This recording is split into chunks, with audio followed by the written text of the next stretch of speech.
हमारे नुमाइंदगान 3 दिन से मुसलसल यहीं से रिपोर्ट कर रहे हैं। जब 10:30 बजे हफ्ते की रात को यहाँ से ख़बर आई, उसके बाद से लेकर अब तक हमारे नुमाइंदे, मुख्तलिफ़ नुमाइंदे जिनमें ज़ीशान शाह, किरण भी मौजूद हैं, वो यहाँ पर वक्तन फ़वक्तन बता रहे हैं कि किस तरह से न सिर्फ़ एफ़र्ट्स जारी हैं रेस्क्यू एंड रिलीफ़ की, बल्कि लोग जो यहाँ पर मौजूद हैं अपने प्यारों का इंतज़ार कर रहे हैं या इस उम्मीद लगाए बैठे हैं कि कोई ना कोई उनको बताएगा कि कहाँ जाएं, किससे रब्ता करें।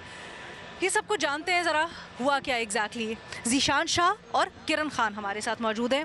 ज़ीशान, आप तो उस वक्त आए जिस वक्त पहली इत्तला मिली, तो हमें बताएं, बहुत से दावे हो रहे हैं यहाँ पर, बहुत सी बातें हो रही हैं, बट वो क्या मोमेंट था जब पहले आपको बताया गया कि यहाँ पर आतिशज़दगी हुई है और उसके बाद आपने यहाँ पर आकर क्या देखा? देखिए अलीना, जब इब्तदाई तौर पर आग लगी थी तो फायर ब्रिगेड हुकाम से मेरी बात हुई थी। तो इनिशियली ये ग्राउंड फ्लोर की आग का इसके लिए बताया गया था। विदिन फ्यू मिनट्स ये इस आग ने एक ही लाइन में काफ़ी ऊपर तक दूसरी मंजिल तक पहुंच गई थी ये आग।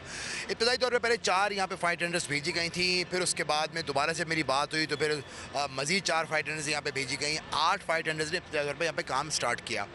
जब हम यहाँ पर पहुँचे तो हमें एक चीज़ देखने में आई। एक तो जो आके आप ये देख रही हैं BRT की जो ये लाइन है, ये लोगों से भरी हुई थी। अनफॉर्चुनेटली क्योंकि इस लाइन को ब्रॉड किया गया है तो ये रोड जो है यहाँ पे सिर्फ एक गाड़ी की जगह है। यहाँ पे स्टेप बाय स्टेप लाइन से एक के पीछे एक फायर टेंडर्स खड़ी हुई थी, जिनको चांस मिल जाता तो वो गली में चली जाती थी। और फिर बहुत मुश्किलात के बाद में यहाँ पे सेंटर पार्ट में स्नॉर्कल को उतारा गया, जिसने लोगों को यहाँ से भी, इस पार्ट से भी और मुख्तलिफ जगहों से रेस्क्यू करना शुरू किया। जो मेरी यहाँ पर जब मैं आए थे, यहाँ पर मेरी कुछ लोगों से बात हुई, काफ़ी परेशान थे। तो इब्तदाई तौर पर जो यहाँ के जो प्रेसिडेंट है उनसे बात हुई तो उन्होंने जो इब्तदाई तौर पर जो ख़बर बताई थी तो उसके मुताबिक जो ये ग्राउंड फ्लोर पे एक फूलों की शॉप थी और ये आग उससे भड़की थी। तहम जो मेरी एक और शख्स से बात हुई थी, उसका ये कहना था जो उसका फर्स्ट फ्लोर पे वो सेल्समैन था और उसके ओनर्स वगैरह अंदर ही फंसे हुए, अभी तक बाहर नहीं आ पाए थे। तो उन्होंने मस्जिद की तरफ से रास्ता वो निकाल के वो लोग वहाँ से भागे थे। तो सबका यही कहना था और ये रियलिटी भी है कि इस जगह पे बड़ी तादाद में प्लास्टिक, रबर, प्लास्टिक के मेलामाइन के जो बर्तन होते हैं, ये सारे और सूटकेसेस, ये कंबस्टिबल आइटम्स हैं। सबसे ज़्यादा जो प्रॉब्लम हुई थी उसके बाद में फायर ब्रिगेड और रेस्क्यूअर्स को, वो अंदर दाखिल नहीं हो पा रहे थे। वो अंदर दाखिल क्यों नहीं हो पा रहे थे? क्या अंदर दाखिल होने के रास्ते नहीं थे या बंद थे? देखिए, इस जगह की जितनी भी एंट्रेंसेस हैं, कहीं भी कोई फायर एग्जिट नहीं है, कहीं भी ब्रॉड एग्जिट नहीं, ब्रॉड एंट्रेंस या एग्जिट नहीं है। छोटी छोटी जगह, और एक अगर आप अंदर दाखिल हों तो एक दुकान के अंदर बेसिकली हॉल्स हैं, ये दुकानें नहीं थीं, ये हॉल्स थे। उस एक जनाब उसको बाइफरकेट कर करके एक के अंदर 5-6 छोटे छोटे शॉप्स बना लिए थे और सामान भी उस हिसाब से रखा हुआ था। तो इस वजह से आग ने देर नहीं लगाई। फ्लेमेबल आइटम्स थे, परफ्यूम्स थे, उन्होंने अच्छा, एक चीज़ और मुझे बताएं ज़ीशान, इससे पहले कि हम इस बात के ऊपर आएँ कि एग्जिट सेंट्री, ये कहा जा रहा है कि जो फायर टेंडर्स थे वो बड़ी ताख़ीर से पहुँचे। हालांकि यहाँ से जो मेन फायर सेंटर है वो तो 1.5 किलोमीटर के फासले पर है। तो क्या वाकई में ऐसा हुआ, फायर टेंडर्स ताख़ीर से पहुँचे और क्यों? देखिए, सबसे पहली बात, फायर टेंडर्स ताख़ीर से अगर ये जगह खाली भी होती तो बहुत जल्दी नहीं पहुँच सकते थे। क्यों? माजरत के साथ, सैटरडे की रात थी, अगले दिन छुट्टी होती है, पूरा शहर सड़क पे निकला हुआ था। कुछ देखें, कुछ प्रैक्टिकल बातें समझना, कंस्ट्रक्शन भी हो रही है जनाब। दूसरी बात ये, आपके बैक साइड पे अब्दुल्ला हारून रोड, जहाँ पे मोबाइल मार्केट है, वो एनी टाइम वहाँ भरी हुई रहती है। ये जो मेन रोड है, ये आप देखते हैं किस हद तक ब्रॉड हुआ हुआ है। और जैसे कि मैंने पहले भी कहा, आप देख सकती हैं कि ये जो यहाँ पे सिर्फ एक ट्रैक है, सिंगल ट्रैक पे ये जगह चल रही है। तो फायर ब्रिगेड, मैं उनको गलत नहीं कहूँगा, उनका काम आग बुझाना है, वो अपने तौर पे पहुँचे थे। ऑल्दो इसके अंदर एक प्रॉब्लम आई थी क्योंकि उस रात को तकरीबन 3 जो टैंकर्स जो थे, टैंकर्स को जिन्हें भी वो थे हाइड्रेंट्स थे, उनके ऊपर हाई अलर्ट जारी कर दिया गया था। लेकिन सबको वही प्रॉब्लम आ रही थी कि कराची में एक तो कोई भी सड़क खाली नहीं है, हर जगह पे कोई तामीराती या तरक्याती काम हो रहा है।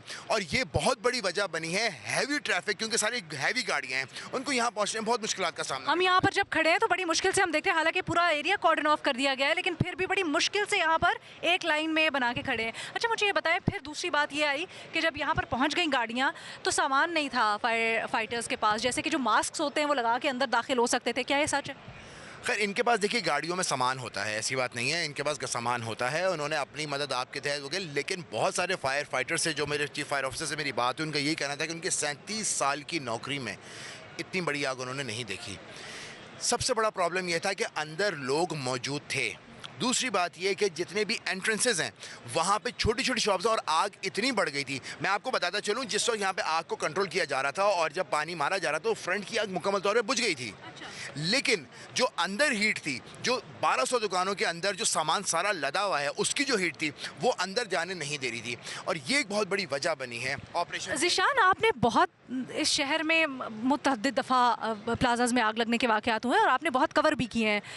क्या आपने इस तरह से देखा कि सामने से अंदर फायर फाइटर्स को दाखिल होने में मुश्किल हो रही हो जैसे इस बार हुई? क्या इस बार मुख्तलिफ था कि अगर सामान होता तो अंदर जा सकते थे? क्योंकि बार बार कहा जा रहा है, ख़ासकर सोशल मीडिया के ऊपर ये क्लिप्स वायरल हो रही हैं जिसमें कहा जा रहा है कि अगर मास्क होते अंदर क्यों नहीं जाके लोगों को बचाया जा रहा। इसमें कहाँ तक हकीकत है या कितना ज़मीनी हक़ाइक़ के मुताबिक? देखिए अलीना, मैं थोड़ी सी प्रैक्टिकल बात करूंगा। जिनके अपने प्यारे अंदर मौजूद है, जिनका ज़िंदगी भर का रोज़गार ख़त्म हो गया यहाँ पे रहते हुए, वो तो अपने तौर पे परेशान होंगे। लेकिन देखिए, यही फायर फाइटर्स हैं जो कि आग को कंट्रोल करते हैं। एक बात मैं ऐड करूंगा, हमारे पास बहरहाल जितने भी इक्विपमेंट्स हैं इतने वेल इक्विप्ड नहीं है। ना यहाँ पे कोई एरियल जो केमिकल के जो स्प्रे किया जाता है उसका कोई सिस्टम है।